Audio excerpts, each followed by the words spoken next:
Christian Horner's departure from Red Bull may have closed one chapter, but it has ignited an even bolder one. In the wake of his exit, Horner is now at the centre of a high-stakes power move aimed directly at Alpine. Sources inside the paddock reveal he is pushing for complete control of the team, with a buyout deal already on the table. It is a take-it-or-leave-it offer, the kind that demands an answer and leaves no room for hesitation. Those close to the talks describe Horner's approach as ruthless, leaving little doubt that compromise is not part of his plan. For Alpine, the decision could define their future direction and determine whether they remain a midfield struggler or transform into a serious contender under new leadership. But will they accept Horner's uncompromising terms, or risk watching him take his vision elsewhere? Behind closed doors, Horner's camp is already mapping out what an Alpine under his command would look like. Trusted lieutenants from his Red Bull days have been quietly sounded out, potential technical partners approached, and financial backers assured that this is not a gamble but a calculated strike. The mood around him is one of controlled urgency, a readiness to move the instant the door opens. In the corridors of Enstone, the very possibility of such a takeover is causing ripples, with some insiders viewing it as the shake-up the team desperately needs, while others fear the upheaval it would unleash. Either way, the message is clear. If Horner walks through that door, Alpine will never be the same again. Adding fuel to the intrigue is the presence of Flavio Briatore, Horner's longtime friend and one of the sport's most seasoned power brokers. Briatore's return to Alpine as executive advisor has placed him in the perfect position to smooth the path for Horner, using his influence inside the team and his unmatched network in Formula One's political circles. The two share a mutual respect forged over years of paddock dealings, and their combined ability to navigate the sport's backroom corridors makes them a formidable duo. While Horner lines up the financial and technical muscle, Briatore is believed to be working the internal angles, softening resistance and planting the seeds for a leadership shift that could happen almost overnight. If this alliance holds, Alpine may not just face a takeover, they could be staring down the start of a new, tightly controlled era, driven by two of the most ruthless operators the sport has ever seen. Renault have now been tempted with an eye-watering offer to sell their Formula One team, a move that could finally end their turbulent on-again, off-again relationship with the sport as a works outfit. While their legacy includes flashes of brilliance, their true glory days came not as a constructor, but as a powerhouse engine supplier, most famously during Fernando Alonso's meteoric rise in 2005 and 2006 when they clinched back-to-back championships. But the years since have been a carousel of ownership changes and disappointment. After selling the team to Genie Capital in 2010, Renault bought it back for the 2016 season, hoping to reclaim past glory. Instead, the results have been painfully underwhelming. One lone victory, Esteban Ocon's shock win in Hungary 2021, and just 6 podiums in total, 2 of which came in Sao Paulo last year, is a dismal return for any manufacturer-backed squad with World Championship ambitions. The 2022 power unit freeze only deepened their struggles. Already lagging behind on development, Renault emerged from the transition with an engine down by around 30 horsepower compared to rivals. In terms of hybrid efficiency and maximum combustion power, we are behind our direct rivals, Alpine's technical director David Sanchez admitted earlier this year. The team, under the Alpine brand, has suffered relentless interference from the parent company, cycling through team principals and senior figures at a pace that would make any organisation unstable. In a bid to restore order, Renault brought back Flavio Briatore, the larger-than-life boss from the Alonso Championship era, as executive advisor, a title that barely hides his true role as the man in charge. His arrival quickly triggered the stunning decision to shut down the Viry-Châtillon power unit division, a once proud operation that had not produced a truly competitive engine since the V6 turbo hybrids arrived in 2014. The closure was a symbolic moment, a sign that Renault had finally run out of patience with 2 decades of missed opportunities. With Mercedes already lined up to supply power units from 2026, the writing was on the wall. The team was now a prime candidate for sale. In the meantime, Renault has already sought to inject fresh capital into its Enstone headquarters. Toward the end of the 2023 season, they sold roughly a quarter of their stake in Alpine to a mix of celebrity investors, securing around $200 million for 24% of the company. That deal placed Alpine's value at close to $900 million,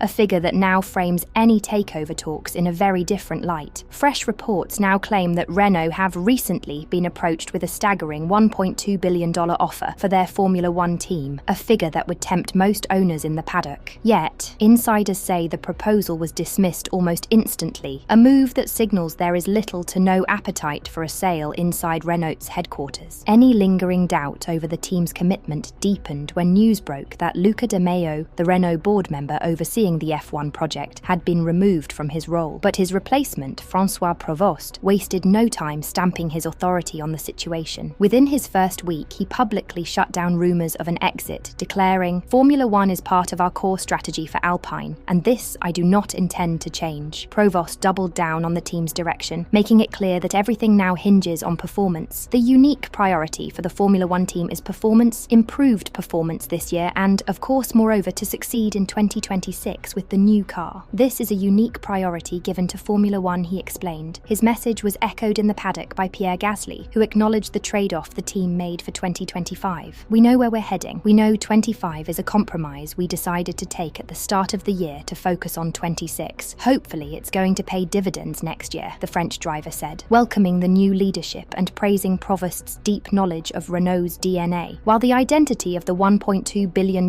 bidder remains a mystery, murmurs of a Chinese-backed F1 entrant refuse to fade. FIA President Mohammed Ben Sulayem has even gone on record to say that the teams and Formula One management would support an additional entry, adding yet another layer of intrigue to Alpine's already high-stakes future. "We have an 11th team. I believe we should look into the performance of the 11th team, and then, if there is a Chinese bid, and I will speak on behalf of them now, they will agree to that because it is about sustaining the business," FIA President Mohammed Ben Sulayem told reporters at Silverstone this year. His point was clear: if a Chinese-backed operation meets the standards and wins FOM approval, the commercial upside could be enormous. Wouldn't it make more money with China coming in? I believe yes. Do we have to fill up the grid with a 12th team for the sake of filling it? Number it will be the right team. The reality is, building an F1 team from scratch is an expensive, grinding process few have managed to survive, let alone succeed at. Haas were the last to take the plunge, joining the grid in 2016, but in nearly a decade and 204 races, they have never claimed a podium, let alone a win. For Christian Horner, that makes the scenario even more intriguing. If Renault chooses to cash out, whether partially or in full, he could move in with a hand-picked consortium of heavyweight backers, instantly re-establishing himself inside the paddock with complete authority. And if Alpine refuses to budge, whispers suggest Horner could simply shift his focus to other mid-grid outfits, particularly those desperate for fresh investment and stronger technical alliances. With a web of relationships spanning ex-drivers, world-class engineers, and influential commercial partners, Horner has the means to strike quickly and decisively in the high-stakes, politically charged arena of F1 team ownership that makes him not just a contender, but a predator. If Alpine holds firm and rejects Horner's takeover bid, should he pour his resources into another mid-grid team and build his own empire from scratch? Or is Alpine the only team worth making his grand F1 comeback with? Let us know in the comments. Until next time, goodbye for now.